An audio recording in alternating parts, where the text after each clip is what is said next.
नमस्कार, मी प्रल्हाद सोनई. आपण पाहतात ओमसाई न्यूज. प्रभू श्रीराम मंदिर निर्माण निधी संकलनाचे जामनेरचे पालकत्व असलेले श्री श्याम चैतन्यजी महाराज यांनी जामनेर येथील श्रीरामपेठमधील श्रीराम मंदिरात पत्रकार परिषद घेऊन विरोधकांच्या प्रश्नाचे उत्तर दिले.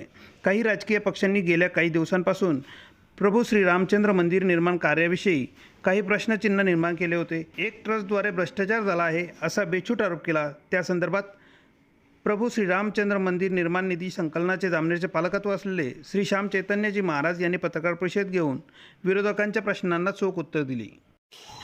आपल्याला सर्वांना माहीतच आहे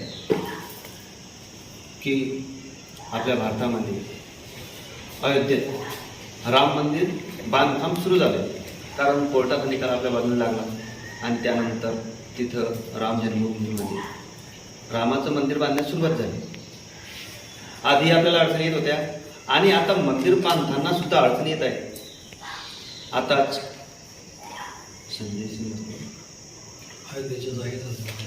अयोध्येच्या जागेच्या संदर्भात आताच आपले जे काही रामप्रभूंना न मानणारा वर्ग आहे त्यांनी राम मंदिरावर आक्षेप घेतला की राम मंदिराची जी जागा आहे ती जागा खरेदी करताना या लोकांनी घोटाळा केला, ट्रस्टच्या लोकांनी.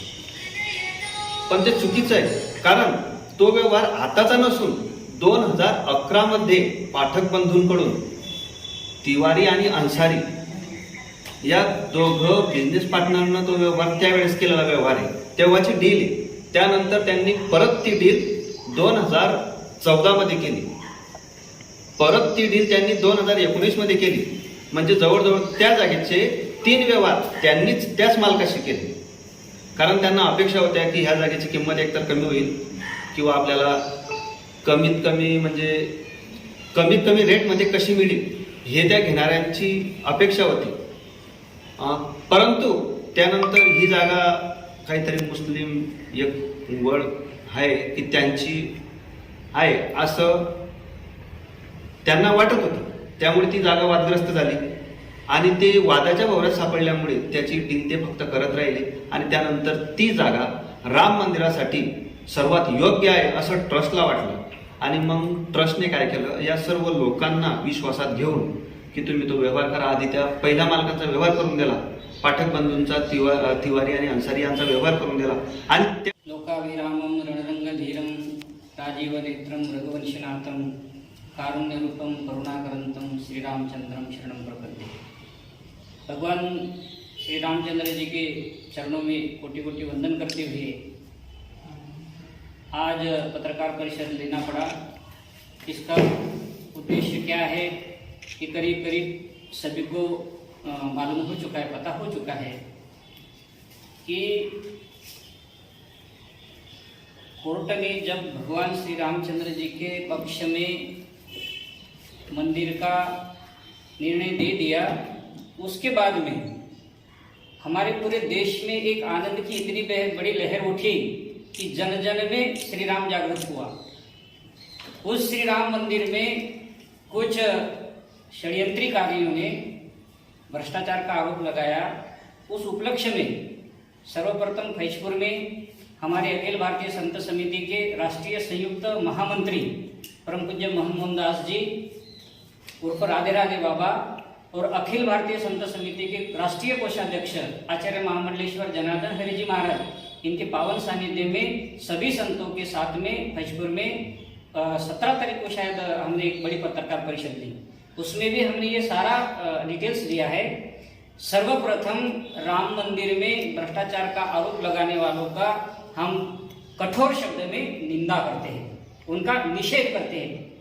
अभी भारतीय संस्कृति इतनी उज्जवल परंपरा रही है, इस उज्जवल परंपरा को कहीं न कहीं दाग लगाने का षड्यंत्रीकारियों ने हर समय कुछ न कुछ मुद्दे उठाते रहे हैं. लेकिन इनसे कुछ होता जाता कुछ नहीं है. जिन्होंने राम मंदिर में कुछ भी नहीं दिया होगा वो उसका हिसाब किताब पूछने के लिए सबसे पहले आते हैं. आइए, आपका भी स्वागत है, लेकिन आप भ्रष्टाचार का मुद्दा उठाने के पहले वो ठोस क्या सबूत है आपके पास में, वो लाने के लिए कोई तैयारी नहीं है. और आपका राजकीय षड्यंत्र के माध्यम से आप इतनी बड़ी अखिल राष्ट्र के जो आराध्य देवता है, जो जिनका जीवन आदर्श में, अरे राम कहने से मन में आराम मिलता है, वहां आप भ्रष्टाचार लगाने की कोशिश करते हो। ये यहाँ पर आपकी बुद्धि के हम तीव्र निंदा करते हैं। अभी मैं सविस्तर बताता हूँ। जैसे कि दरअसल में मूल रूप से जमीन कुसुम पाठक हरीश पाठक की थी। कुसुम पाठक और हरीश पाठक ने 2011 में इस जमीन को बेचने की प्रक्रिया आरंभ की। सुल्तान अंसारी और रवि मोहन तिवारी को ये जमीन करीब 2 करोड़ में बेचे जाने की बात तय हुई। इसलिए 4 मार्च 2011 को कुसुम पाठक का सुल्तान अंसारी और रवि मोहन तिवारी के साथ एग्रीमेंट टू सेल हुआ। इसका मतलब ये हुआ कि बेचने का समझौता हो गया, लेकिन बेचा नहीं गया क्योंकि एग्रीमेंट समझौता टू सेल था। लेकिन इस जमीन को लेकर कुछ विवाद भी चल रहा था। ये बात भी कही जा रही थी कि इस जमीन पर सुन्नी वक्फ बोर्ड का हक है, इसलिए लंबे समय तक ये मामला टलता रहा। सुल्तान अंसारी और रवि मोहन तिवारी चाहते थे कि विवादित की जमीन है और तो सस्ती मिल जाए, इसलिए वो मामले को टालते रहे। लेकिन अटके हुए मामले को भी अगर कंटिन्यू करना है तो हर 3 साल में दोबारा एग्रीमेंट टू सेल करना का नियम है। इसलिए 4 मार्च 2014 को दोबारा एग्रीमेंट टू सेल हुआ और चूंकि सौदा 2011 से शुरू हुआ था, इसलिए 2011 से ही कीमत यानी 2 करोड़ रुपए की एग्रीमेंट टू सेल पर दर्ज की गई।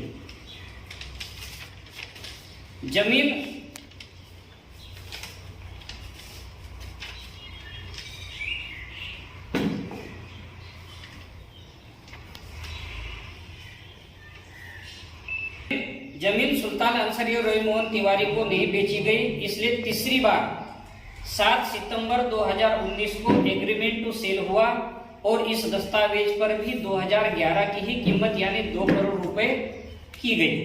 लेकिन 2 जून 2020 में सुन्नी वक्फ बोर्ड में जमीन के विषय में ये साफ कर दिया कि ये जमीन सुन्नी वक्फ बोर्ड की नहीं है।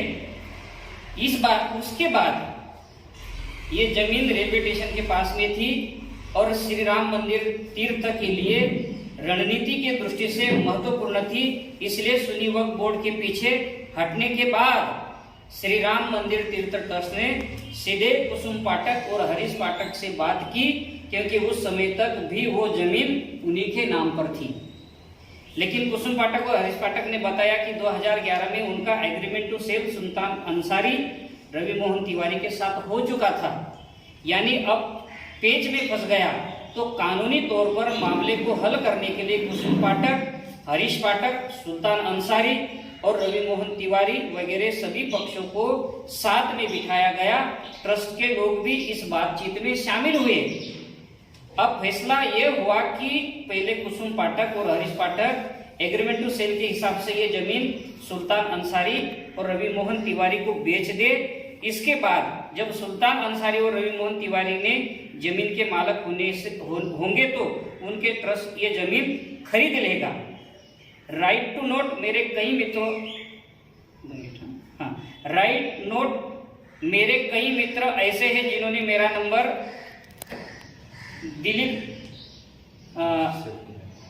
70 11 79 51 36 को दिलीप नाम से सेव तो कर लिया, लेकिन मिस कॉल नहीं की गई। जो मित्र मुझे मिस कॉल भी करेंगे, मेरा नाम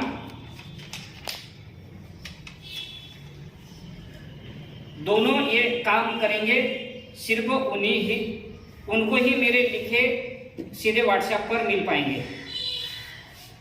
तो कुसुम पाठक और हरीश पाठक ने एग्रीमेंट टू सेल यानी 2011 की कीमत के हिसाब से यानी 2 करोड़ रुपए में जमीन सुल्तान अंसारी और रवि मोहन तिवारी को बेच दी। इसके बाद यह जमीन सुल्तान अंसारी और रवि मोहन तिवारी ने मंदिर निर्माण के लिए अब की कीमत पर 2021 की कीमत पर श्री राम मंदिर ट्रस्ट को बेच दी और तब ये कीमत करीब 18 करोड़। मामला बिल्कुल पानी की तरह साफ क्रिस्टल क्लियर है, कहीं कोई घोटाले का कोई संबंध नहीं है। अभी इसके पीछे सबसे बड़ा षड्यंत्र ये था कि शायद यूपी का इलेक्शन आने वाला है और लोगों का मन विचलित करने के लिए और इसको राजनीतिक मुद्दा बनाने के लिए कुछ षड्यंत्रकारों ने ये मुद्दा उठाया। मैं सभी भारतवासियों को धन्यवाद दूंगा कि इन सारी अखतनीय बातों में कभी नहीं आते, क्योंकि श्री राम हमारे लिए आदर्श थे, आदर्श है और आदर्श रहेगा। क्योंकि भारत भूमि पर भगवान श्री रामचंद्र जी का जो जीवन चरित्र है वो आज भी जिन घर में रामायण पढ़ी जाती होगी, जिन्होंने रावण का आदर्श लिया होगा, उनके जीवन में आनंद, सुख और शांति जरूर बनी रहेंगी। लेकिन जो कुछ षड्यंत्रकारी है, मैं उनसे भी निवेदन करूं कि आप एक बार रामचरित्र पढ़िए। जो जिन पर आरोप लगाया गया, चंपत राय जी, जो व्यक्ति अपना पूरा जीवन श्री रामचंद्र जी के लिए समर्पित करते हैं, वो अंतिम समय में ये छोटे मोटे भ्रष्टाचार में उनका नाम खराब करेंगे, ये कभी नहीं हो सकता। और भगवान श्री रामचंद्र जी का जीवन इतना पवित्र होने के बावजूद उनमें इतने बड़े बड़े महान संत है साहब, वो भ्रष्टाचार की छाव भी नहीं आने देंगे। वहां पर यदि हम श्री राम मंदिर पर भ्रष्टाचार का ये आरोप लगाते हैं तो ये निंदनीय है, ये बहुत बड़ा अपराध है। मैं आप सभी को निवेदन करूं, जो भी भ्रष्टाचारी है, आपको यदि ऐसा लगता है तो जाइए वहां ट्रस्ट में और उनके साथ बैठिए। आपको यदि सच में भ्रष्टाचार दिखता है तो आप सामने आ जाइए ना। सिर्फ बोलने से, लोगों को भ्रमित में करने से, लोगों का मन खराब करने से आपको कुछ मिलना जुलना नहीं है। तो आप भी राम के शरण में आइए। जो भी राम के शरण में जाएगा उसको अवश्य शांति और मुक्ति मिलेगी। नहीं तो फिर अशांत से कुत सुखम, हमारा शास्त्र कहता है कि जो अशांत व्यक्ति है वो दुनिया की किसी भी कोने में चला जाए उसको शांति नहीं मिल सकती। तो आज की इस पत्रकार में उपस्थित हमारे सभी श्रोतागण और आप सभी पत्रकार बंधु, आप आए, मैं हृदय से आपका धन्यवाद करता हूँ। और पुनश्च सर्वे भवन्तु सुखिनः, सर्वे सन्तु निरामया, सर्वे भद्राणि पश्यन्तु, मा कश्चित् दुर्भाग् भवेत्। ओम शांति शांति शांति। जय श्री राम।